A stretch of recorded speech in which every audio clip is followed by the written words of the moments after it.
Terima kasih Anda masih bersama kami di Indonesia Bicara pemirsa dan selain dari Pak Pandu Riono, epidemiolog Universitas Indonesia, malam ini kita juga sudah kehadiran narasumber ada Pak Joni Martinus, Vice President Public Relation PT KAI. Selamat malam Pak Joni. Selamat malam Kang Wison dan selamat malam Pak Pandu. Apa kabarnya nih? Semoga sehat selalu ya.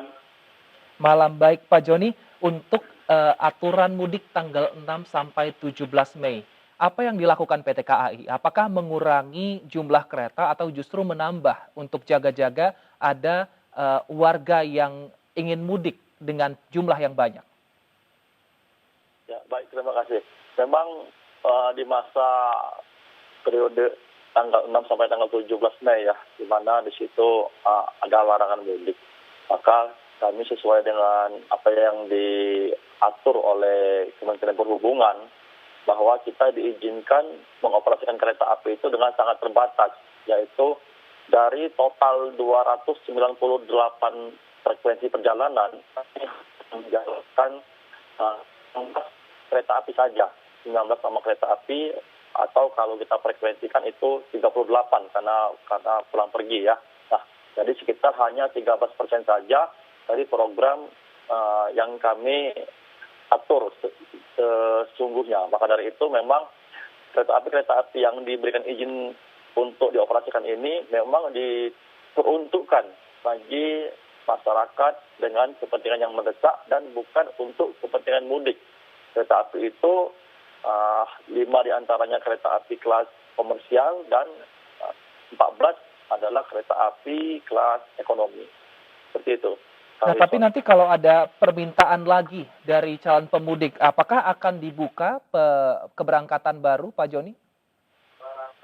Tidak.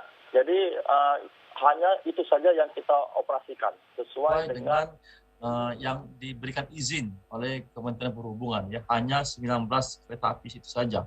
Di antaranya kereta api Argo Bromo Anggrek, Argo Wilis, Gajayana, Bima, dan Argo Lawu serta kereta api lainnya. Dan itu pun kami tetap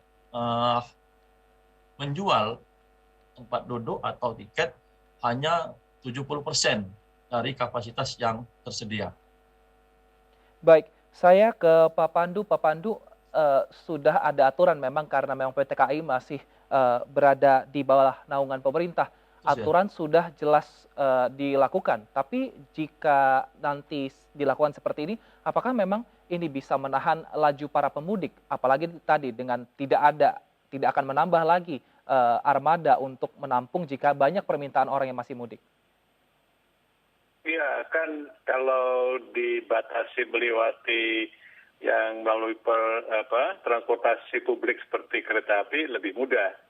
Ya, kita batasi jumlah keretanya, jumlah gerbongnya, kita tahu bahwa tidak mungkin kereta api akan menjadi pilihan moda transportasi bagi mereka yang nekat mudik. Jadi yang nekat mudik tidak akan pilih kereta, mereka akan pilih jalan lain. Yang lebih fleksibel adalah lewat jalan darat. Nah, ini yang harus diantisipasi karena kalau tidak maka tadi yang seperti Pak Ganjar katakan, banyak yang masih berusaha bisa mudik dengan cara apapun. Nah, ini yang menurut saya dengan cara apapun ini termasuk yang paling berbahaya adalah mereka menghindari tes daripada untuk screening tadi. Nah, karena kan tes screening itu bagian penting untuk menjamin para pelaku perjalanan selama mudik ini betul-betul tidak membawa virus karena bisa menularkan pada ketika di kampung halamannya.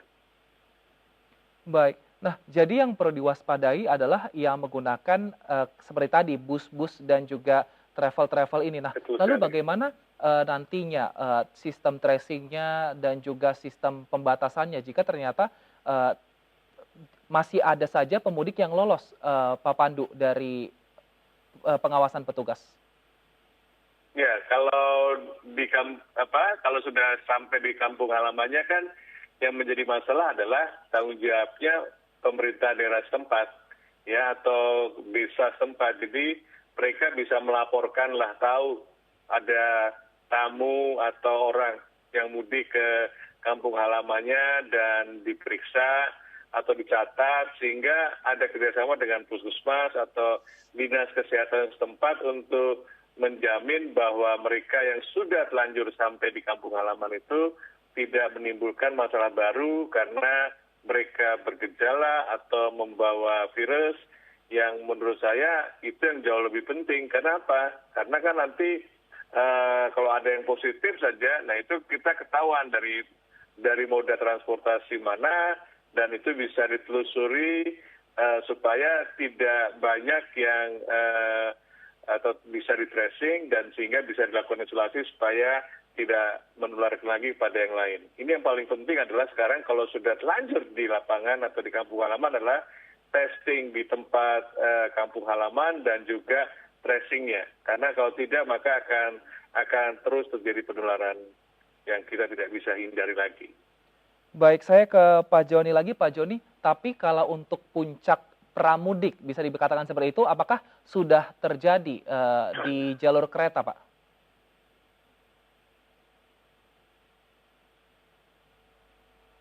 Selamat malam, Pak Joni. Apakah bisa mendengar suara saya, Pak?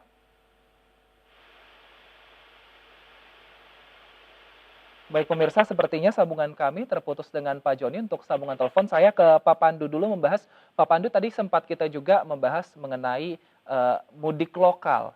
Nah, yang harus diwaspadai oleh pemerintah daerah ini, apakah pemudik yang dari luar daerah atau yang mudik lokal ini, Pak Pandu? Yang kalau kita paham tentang masalah faktor utama yang meningkatkan penularan adalah pergerakan penduduk, ya kan? Pergerakan penduduk itu bisa bersifat lokal, ya, termasuk acara silaturahmi di dalam kota atau antar wilayah. Nah, ini yang menurut saya bukan mudiknya yang dilarang, tapi mobilitas penduduknya yang harus dibatasi, ya kan?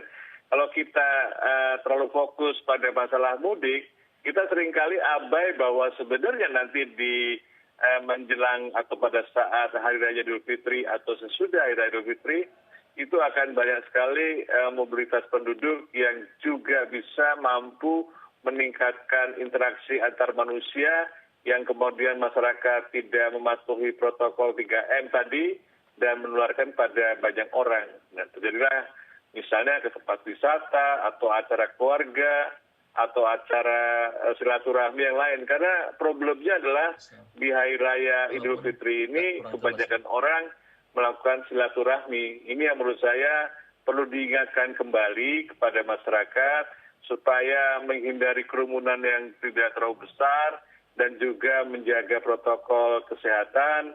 Dan kalau tidak nanti akan terjadi kluster-kluster akibat buka puasa bersama kah, atau tarawih bersama, atau sholat id dan sebagainya. Ini menurut saya kita harus ingatkan kembali kepada masyarakat.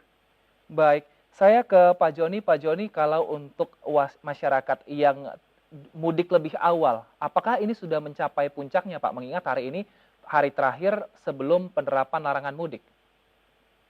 Ya, kalau kami lihat data ya, bahwa memang menjelang larangan mudik ini terjadi peningkatan jumlah penumpang kereta api. Terutama kami melihat peningkatan itu keberangkatan dari Jakarta, dari stasiun Pasar Senen, stasiun Gambir, kemudian dari wilayah Bandung itu stasiun Kiara Condong. Ya. Nah, kami melihat ada peningkatan sekitar 7% ya. Kalau di masa sebelumnya itu jumlah penumpang sekitar 42.000 per hari.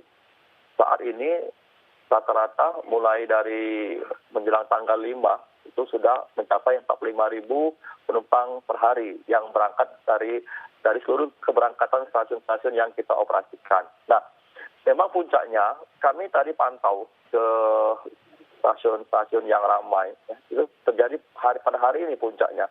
Kami tadi sudah memantau saat ini sudah mencapai lebih dari sekitar 50.000 penumpang yang menggunakan atau yang sudah memesan tiket kereta api di tanggal 5 hari ini.